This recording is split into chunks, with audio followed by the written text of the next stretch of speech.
has had a mentality switch, that he has flipped something within him that has allowed him to reach even further heights. But talking about further heights, I don't think the sets are gonna get any boring because we have Sky and Cloudy right now on the sticks. Yeah, Skyjay and Cloudy coming back. Cloudy fresh off of a dominant win over Nair with his Aegis against Nair's Ridley.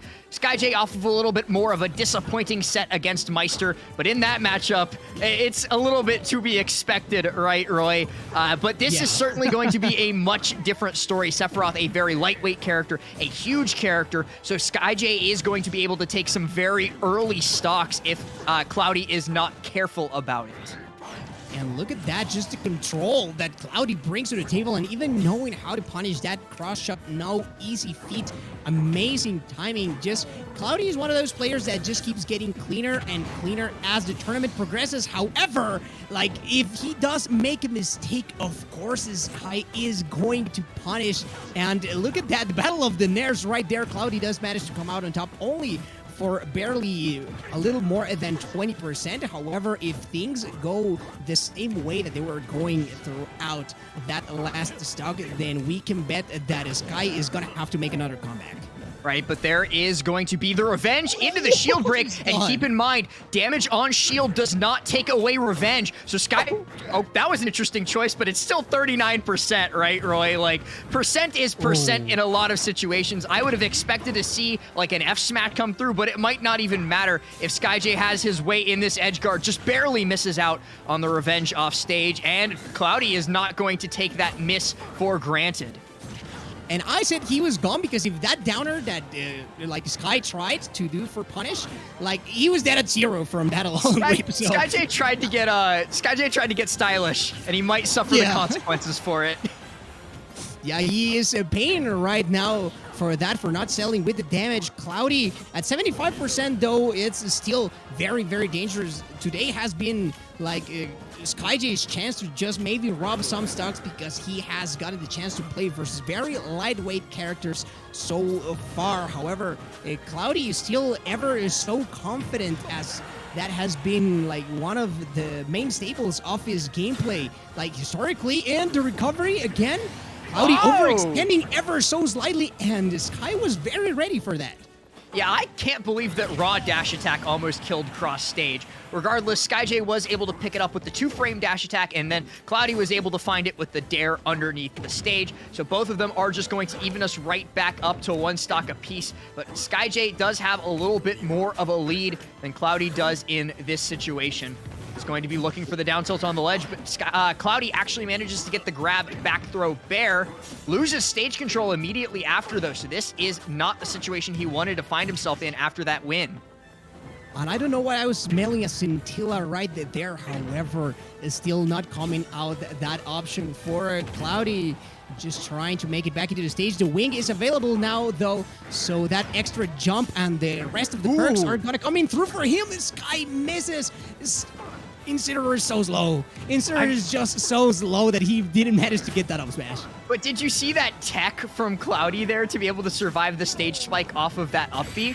There's the neutral B again, but Skyjay, he's going to be super dead after that. A great punish coming through from Cloudy. And Roy, you said it earlier that throughout most of these sets, Cloudy has been starting Sephiroth, but not finding success with it and being forced to switch onto the Aegis. Not here, though. He's finding so much success, so many huge punishes coming through from that Sephiroth, and now he finds himself up a game against Skyjay. Yeah, and even he was able to poke.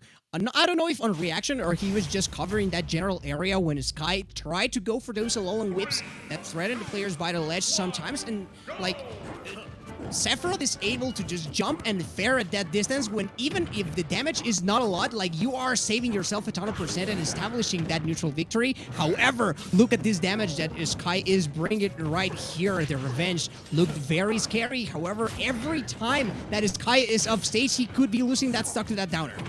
Right, that is something, especially on a stage like Lilat with those thin corners, that Cloudy actually has to be careful about, because most of the time that damage, those hitboxes that are above the stage while you do the up B, are actually a good thing for Sephiroth. Not against Incineroar though, because Incineroar can just pull the trigger on Revenge and then destroy you in the next hit because of it. Cloudy though not losing his composure, chasing Skyjay deep off stage, but losing his life as a result. And Sky has been very patient, just holding shield out enough or waiting out enough at that Octaslash and being able to punish. No easy task whatsoever. Great recovery as well, not going below the ledge because, as you said last, those thin ledges could come into play if a downer comes out as well. The grab versus grab once more. Sky was holding on for dear life, however, that was not meant to be forever. And finally, we are seeing some Shadow Flares at play, but Sky always trying to keep himself at that right distance, that close quarters, where he can abuse that incredible frame data that Incineroar does have and not have to deal with the outrange positioning that normally Sephiroth brings to the table. Yeah, that's actually a really good point that I was thinking about myself, is that we actually haven't seen too much ranged play coming through from Cloudy in this set, unlike what he was doing against Nair. Oh my goodness. But against Nair, we saw Cloudy going for a lot of neutral B, going for a lot of side B. Not so against Skyjay, and that's because Skyjay's not giving him the opportunity to do that. But here's that situation that I warned you about. Skyjay now has Revenge as a result, so Cloudy needs to find a way to smother him, but he's not going to be able to do that at all, as Cloudy takes a loss on that stock thanks to Skyjay and Revenge. Yeah, I was convinced that Cloudy was going to be able to take that stock first. However, he did not go that way. Cloudy settling for those 4 tilts by the ledge, and Sky regaining positioning, just pushing Cloudy into the corner, manages to get that fair, and that has been one of the biggest neutral winning moves for him so far. But this is extremely dangerous percent. I do not need to remind you why. You are seeing it on screen. Sky is going to take that game number 2 on Lilat. Skyjay did a fantastic job at that game, and I think the counter pick definitely came through for him. Lilat definitely played a lot into Incineroar's strengths in those situations, and I also think that Skyjay capitalized on it perfectly as a result of that as well. But now going into this next game, I'm very curious to see where Cloudy's going to be taking us, and I'm also curious to see if he's sticking to the Sephiroth. Yeah, that is the next question, and by how it was developing, neutral-wise, it did not feel like it was impossible, perhaps more so virtue of the stage, as you said, much shorter ground.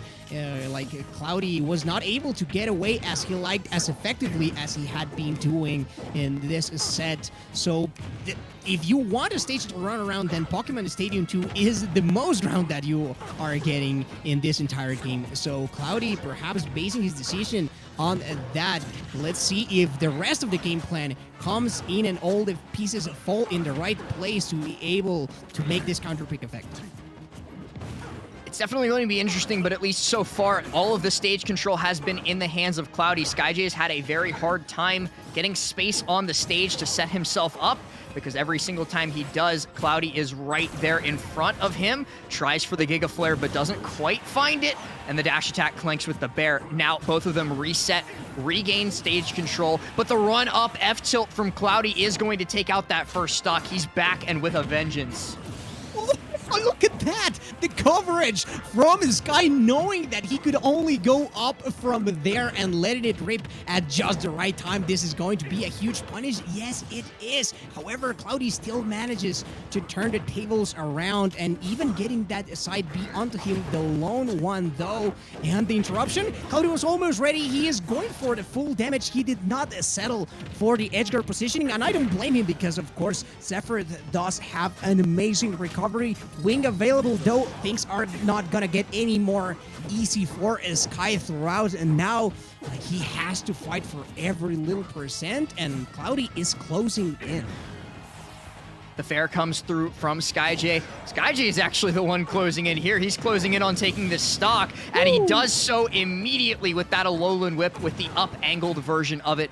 Is going to take out that stock, but Cloudy is trying to fire back immediately, almost taking it with that up air. It just so happened to be the sour spot, though, so Skyjay is going to take this opportunity to do as much damage as possible to punish Cloudy for missing that KO.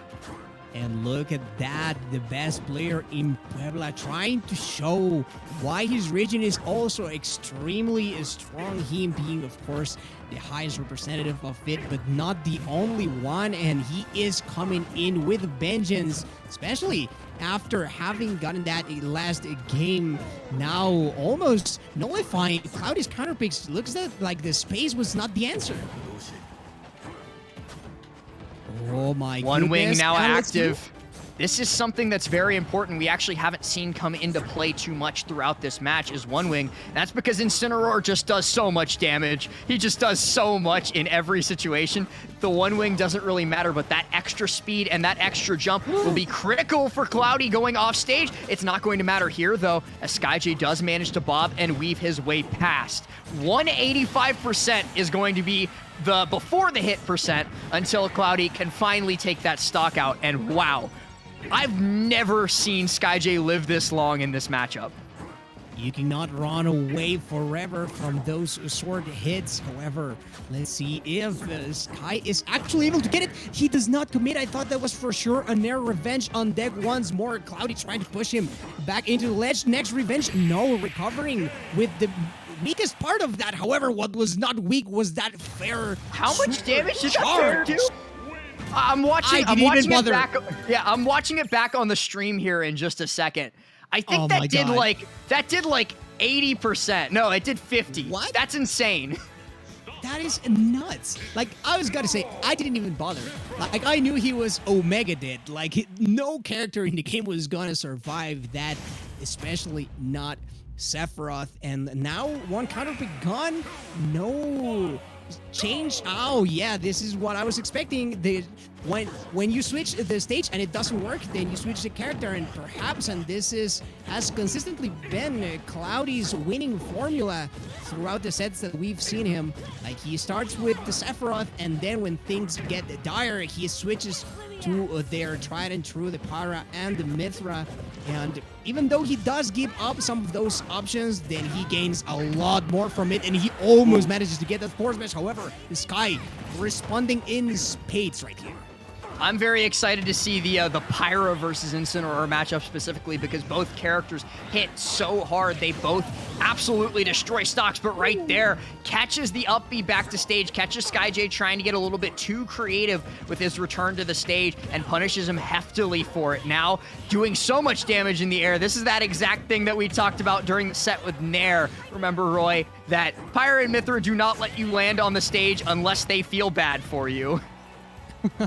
And this is just clean play. Cloudy mistimes that. However, look at that. I have to call it out. Like, the recoveries from Sky have been stellar. This man has been making everything in his power to make it back into the stage, and with fair reason. Like, he is also able to make the most out of those grabs. Of course, Incineroar having 3 kill throws, back throw being one of them. Sky, though, now is at perfect percent to be able to eat some of those combos from Pyra. However, he is trying to bring it back, and if there is any Incineroar main on the planet that can do it, is definitely Sky. But again, those platforms are deadly. Not able to find anything here. He's having so much trouble getting past just the wall of blades being put up by both Pyra and Mythra. And this is more so what I expected to see in this matchup. That air dodge was also crazy, by the way. Yeah, that was absolutely perfect here. Cloudy slowly but surely running away with it, and you cannot blame him on the defense department, at least on the side of Sky, because, like, as we've mentioned time and time again, this is tough, and it keeps on getting even tougher as we are rolling in to game number 5. That upper, it might not look like it's gonna kill, but it will. Oh, it will. I feel like you just described Pyra, like, all of it. It doesn't look like it's gonna kill. It's gonna kill. That was, I need to see that again too, because wow. I think Skyjay might have been holding up. I think he might have been holding up. Yeah, like the giving up, we're giving that next game, perhaps. I don't know, but like the exact same starter with the up tilts and the uppers for Cloudy, and it might not, like 18% might not look like a lot, but when you're doing that same 18% consistently like 3-4 times a game, then is when you start noticing that the damage racks up so much. Whereas on Sky's side, like Incineroar has that explosive power, but he depends on winning the neutral, and it's so much harder for Incineroar to do so. Oh my god, look at that wait. The Nair! He is flying off stage and finally making finally abusing the fact of that recovery being in certain positions so vulnerable. Skyjay's adapting, Skyjay's evolving, and Skyjay is improving at the matchup as we speak. Getting better and better as time goes on, looking to take this out, looking to move on into loser semifinals, but he's still got a mountain to climb, and that mountain's name is Mythra. And also, Pyra here is joining in, forming an entire system right here, and no Nair this time around because there was no position, of course. The little weeping, he tries for the next one, and just as a bait, like that little whip is active for so long that Cloudy has to respect that, and so, like, Sky acts immediately out of it and gets that edge guard. That is some brilliant play, and now Cloudy is on the brink of elimination. This is game number 5 after all, and Skyjay still has the revenge! The revenge, and 43% off of the up B coming through from Skyjay. And like you just mentioned, he still has 3 stocks. Now he has 2 stocks, but he's got so much room to play with. He's got so much space to do whatever he wants for the remainder of this, as long as he doesn't make any major mistakes, like dropping stocks early. Hang on. Okay. Like dropping stocks early! Stocks early! No, I've cursed Skyjay! Oh my goodness, he was evolving. He was looking to be like the next evolutionary step in that Pokemon lineage. However, here is not out it just yet. No, the height are perfect. Cloudy having to recover. This is his chance. Sky a little bit on the back foot, not perhaps on the percent, but yes on the momentum here. And Cloudy didn't get the punish there. He was playing it a little too patient, and that down tilt is gonna do it because the Nair comes afterwards. And even after that tragic SD, Skyjay manages to bring it back and close out that set, keep it alive in loser's bracket, and that is a heavy sigh of relief. I like, Skyjay is a great friend of mine, and I would have had to personally like write an apology letter to him if he lost that set after that commentator's curse. But he did manage to close it out. He did manage to finish it. But like you said, for a brief moment there, all of the momentum was in the favor of Cloudy. Skyjay made a major mistake. I don't know if it was a misinput, maybe like the snapback on his controller malfunctioned and he got the wrong direction on the side.